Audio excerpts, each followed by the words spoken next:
The Revolution Betrayed. What is the Soviet Union, and where is it going? By Leon Trotsky. Translated by Max Eastman. Read by Jonathan Booth for Ukemi Audiobooks. Introduction. The purpose of the present work. The bourgeois world at first tried to pretend not to notice the economic successes of the Soviet regime, the experimental proof, that is, of the practicability of socialist methods.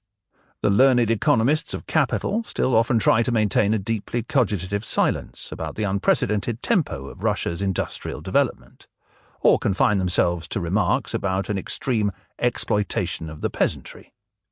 They are missing a wonderful opportunity to explain why the brutal exploitation of the peasants in China, for instance, or Japan, or India, never produced an industrial tempo remotely approaching that of the Soviet Union. Facts win out, however, in the end. The bookstalls of all civilized countries are now loaded with books about the Soviet Union. It is no wonder. Such prodigies are rare. The literature dictated by blind reactionary hatred is fast dwindling. A noticeable proportion of the newest works on the Soviet Union adopt a favorable, if not even a rapturous tone. As a sign of the improving international reputation of the parvenu state, this abundance of pro-Soviet literature can only be welcomed. Moreover, it is incomparably better to idealize the Soviet Union than fascist Italy.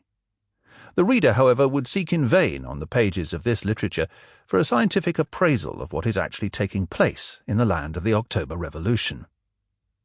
The writings of the Friends of the Soviet Union fall into three principal categories: a dilettante journalism, reportage with a more or less left slant, makes up the principal mass of their articles and books.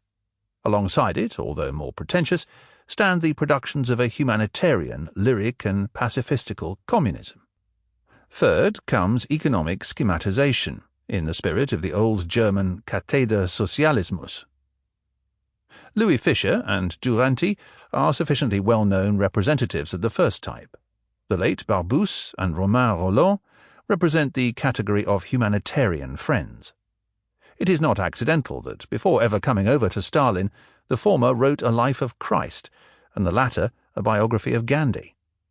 And finally, the conservatively pedantic socialism has found its most authoritative representation in the indefatigable Fabian couple, Beatrice and Sidney Webb. What unifies these three categories, despite their differences, is a kowtowing before accomplished fact, and a partiality for sedative generalizations. To revolt. Sample complete.